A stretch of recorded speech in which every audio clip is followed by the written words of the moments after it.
Hello and welcome back, everybody. It's been a minute since my last video, but fear not, I have gone nowhere at all. In fact, you could say we're going back in time on this one because in this video, I realized that I put the axle housing in upside down. I don't know. Actually, never even looked at a single diagram until I started configuring stuff for the center section and was like, wait a minute, I'm way off. This is upside down. So this video is basically going to be the teardown, taking all the brake assembly stuff off. I got the disc brake kit, getting all that off, and then diagramming everything. That way when I flip the rear, I can put everything back where it needs to go because we're going to have to pop all the brackets off and weld them back on. And then, I also, I take the rear axle housing out and I set it up on my little workstation to basically cut all the tabs off. But that's where this video will stop. I didn't want to flood it with too much. It's basically just a tear down and removal video.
Can we just take a minute to look at this conglomeration of brackets there?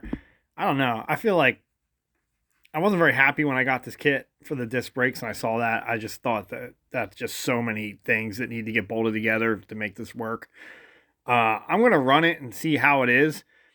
You know, I can't really talk too much crap about it until after I move it on the vehicle and use it to stop. But man, you know, it just seems like it's a lot of parts to break.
All right, that gets us clear of the disc brake kit. Axles are out. Now we got to sit there and kind of diagram where all the 4-link mounts are. That way we can put them back in the right spot.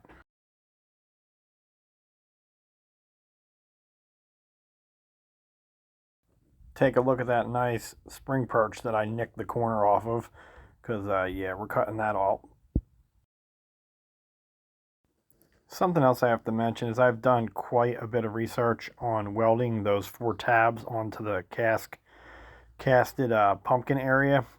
I'm just going to go ahead and do it, see if it works. Since it's not like a huge weld bead, I think I'll be able to get away with it. So I don't have a welding table. I feel that that's fairly obvious to see. So I kind of go backwards. I post up the frame with these like little table legs that I made. Got those adjustable feet so I can level it, just weld them on. And then just put one of those on each side of the back of the frame. And it holds you where you need to be. And like I said, you can adjust the little feet and level it from side to side, which is really nice. So you just get your height and tack those on and leave it there while you're building this. And that's just one way to get around not having a welding table and not worrying about, oh, you know, it's on jack stands, it could move, I can't get it perfectly level, I got a ton of shims in there. It's just easier to just make these two legs and weld them to the frame.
This is the time where you want to measure everything as often as possible.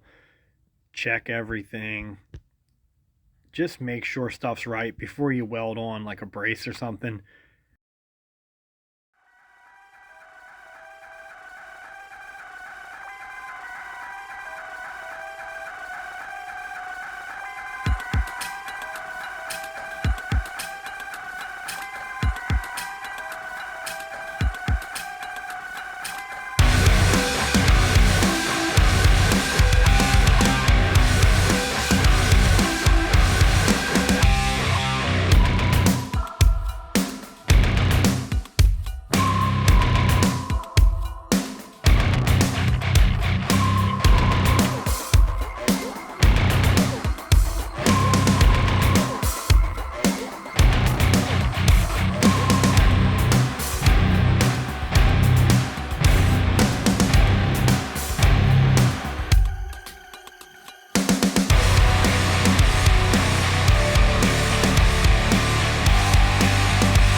And this is the time where you want to stop and double check and make sure your axle housing is in facing the right way up. Man, it's I'm not gonna lie, it's a little embarrassing, but I look at it one way. I'm doing stuff, I'm learning as I go, and mistakes are gonna happen. I can sit here and cry about it, or I can just fix it. And I just figured, you know what? Sooner I get into fixing it, the sooner we get to drive the car in the end.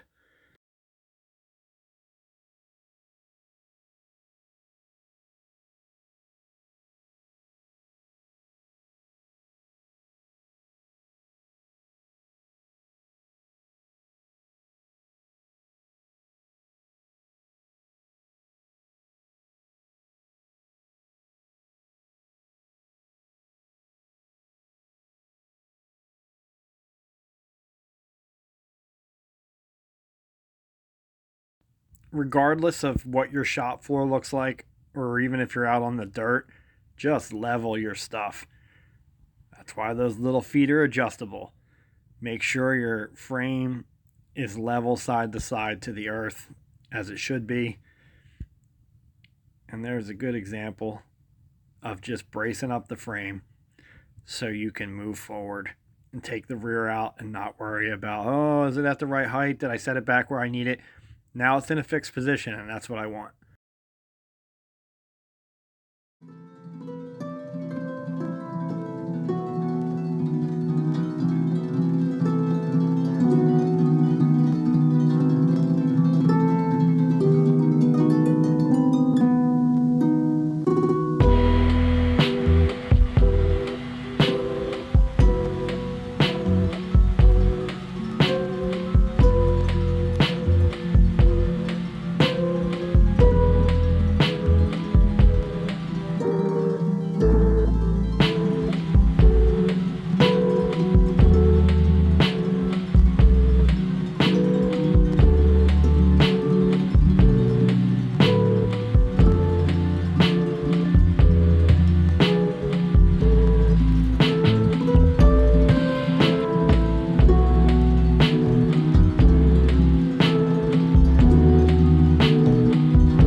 Since I have to cut all the brackets off the rear for the 4-link and then put them all back on after I flip the rear, I basically just mapped out where everything goes. Like, just mark all your numbers, write it down, keep you see that little book? I keep almost like a diary of what I do, numbers, heights, little things that you can go back and reference later on when you're not going to remember what you did a year ago.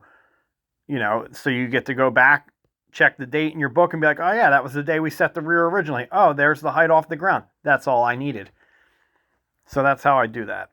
It's just a little tip.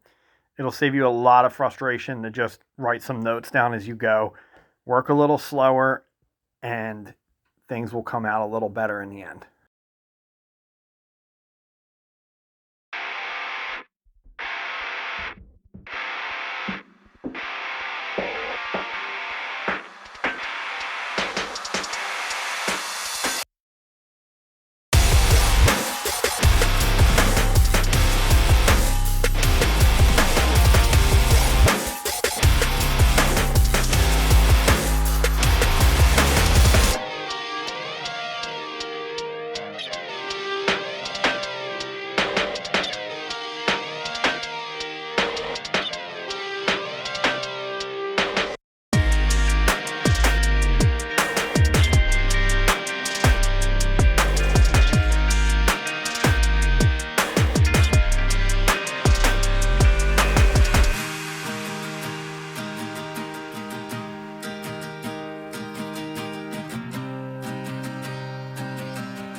here I'm just taking the coilovers off.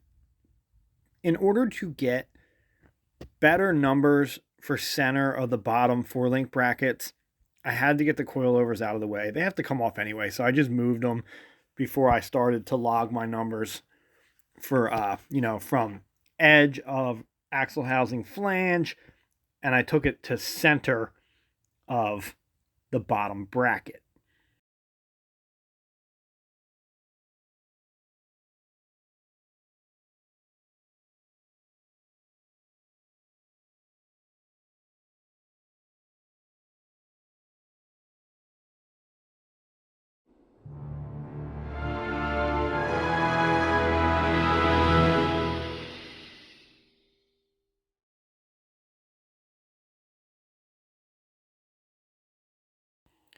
That little purple Sharpie line is kind of faded on the machine face, or the get right there. Yep. To right there. That's 2 inches. And the tabs are set at 45. And look, there you go. That's exactly what I wrote in my notes. Now I have everything I need to start cutting stuff apart.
So that should wrap it up for this video. We're going to do some modifications to this rear axle housing, move some stuff around, weld it back on, but all of that will be in a video that I have not made yet. So that's about it for this week. Have a good day. Thanks for watching and all that stuff. Stay tuned. There will be more to come.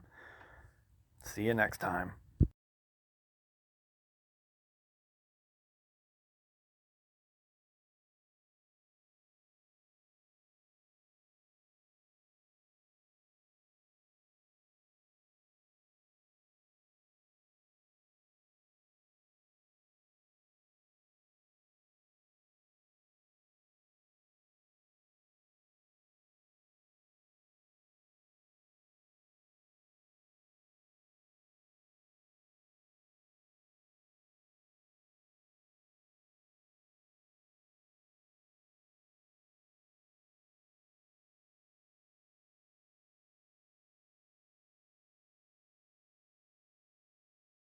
And if you made it this far, you might as well just subscribe. That way you can continue to watch the build as I get more and more stuff completed.